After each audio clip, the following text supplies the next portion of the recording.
Everyone, আসসালামু আলাইকুম। তো এই ভিডিওটাতে আমরা দেখবো আজকে কিভাবে ফটোশপে ফ্লেম বানানো যায়, ফায়ার বা ফ্লেম। তো আসলে স্টার্ট করি, কথা না বাড়ায়।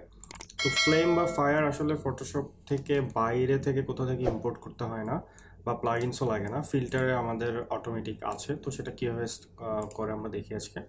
ফাইল থেকে একটা নতুন ডকুমেন্ট নিচ্ছি।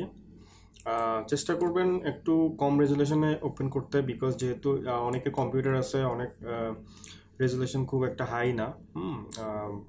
সিপিইউ হয়তো বা কম হতে পারে, র্যাম কম হতে পারে, এই কারণে খুব বেশি ভারী কোনো ফাইল নেবেন না যাতে হ্যাং করে। ঠিক আছে, তাহলে আমি ওয়েবে যাচ্ছি, ওয়েব থেকে ওয়েব মিনিমাম নিচ্ছি এবং ব্যাকগ্রাউন্ডটা নিচ্ছি ব্ল্যাক।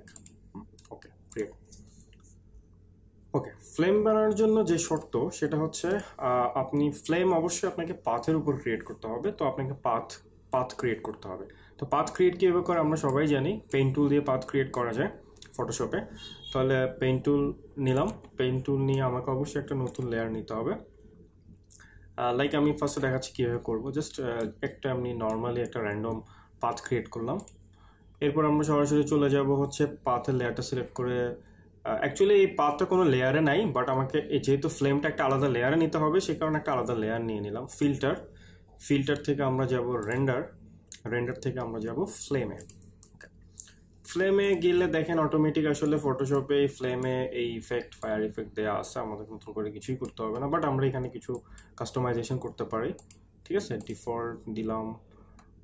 এই যে এখানে বেসিক অ্যাডভান্স কিছু টুলস আছে। ফ্লেমের টাইপটা কেমন হবে, হ্যাঁ, এখানে অনেকগুলা দেয়া আছে আমাদের, মাল্টিপল।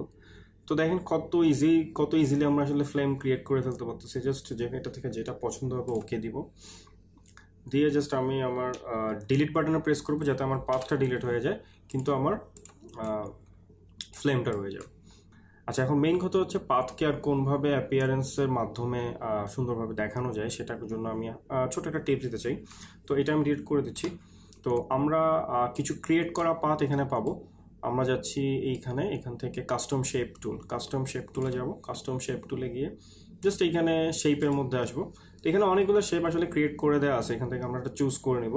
যদি এখানে সবগুলো দেখা না যায় কারো, তাহলে এখানে সেটিংয়ে গিয়ে অল প্রেস করলেই সব চলে আসবে। আচ্ছা, এখান থেকে আমরা আপাতত এটা নিচ্ছি, ফ্লেম নিয়ে নতুন একটা লেয়ার নিতে হবে। অবশ্যই নতুন একটা লেয়ার নিয়ে, আর মাস্ট আপনাকে এটা মাথায় রাখতে হবে, আপনি যখন কাস্টম শেপ টুল নিয়ে কাজ করতেছেন বা পেইন্ট টুল দিয়ে কাজ করতেছেন, অবশ্যই এখানে পাথ সিলেক্ট থাকতে হবে। এটা খুব ইম্পর্টেন্ট জিনিস। যদি আপনার যদি শেপ হয় তাহলে হবে না, আপনাকে অবশ্যই এটাকে পাথ রাখতে হবে। ওকে, জাস্ট নিলাম। তো এটা পাথ আছে। এখন জাস্ট ফিল্টার, রেন্ডার, ফ্লেম। ওকে, একটু টাইম নিচ্ছে। ওকে, দেখেন কত ইজিলি আমি ক্রিয়েট করে ফেললাম এবং এটাকে আমি এডিটও করতে পারবো। এখানে ফ্লেম টাইপ কী ধরনের, one flame along path, multiple flame along path, তাহলে অনেকগুলো ফ্লেম মিলে পাথটাকে ক্রিয়েট করবে। তো এটাকে আপনি আবার এখানে র্যান্ডমাইজ করতে পারবেন। ঠিক আছে, আচ্ছা, এই যে অ্যাডভান্সে যাইতে পারি। ওকে, টার্বুলেন্ট, জ্যাকি, অপাসিটি, ঠিক আছে। তো এইগুলো নিয়ে একটু ঘেঁটে দেখতে হবে। যেটা আমার মনে হয় যে কাজটার জন্য আমি ক্রিয়েট করতে, সেটার জন্য হয়ে গেছে, দেন রেখে দিতে পারি। এখানে আর কিছু ফ্লেমের স্টাইল দেওয়া আছে, normal, violent, flat, parallel to the centre. এখানে অনেক কিছু র্যান্ডমাইজ করার অপশন আছে। জাস্ট আপনার যেটা ভালো লাগে এটা ক্রিয়েট করে জাস্ট একটু র্যান্ডমাইজ করে আপনার মতো করে নেবেন। ওকে দেওয়ার পরে জাস্ট পাথটা ডিলিট করে দিলেই হবে, কারণ পাথের মধ্যে অন্য কোনো কাজ করা যাবে না। পাথটা ডিলিট করে দেবো, জাস্ট ডিলিট প্রেস করবো, ব্যাস হয়ে গেল আপনার কাজটা। এতটুকুই। ভালো থাকবেন সবাই। যদি কিছু শিখে থাকেন অবশ্যই সাবস্ক্রাইব করবেন। বাসায় থাকবেন, যেহেতু বাইরে ভাইরাসের সংক্রমণ খুব বেশি। ঠিক আছে, আজকের জন্য এতটুকুই। আল্লাহ হাফেজ।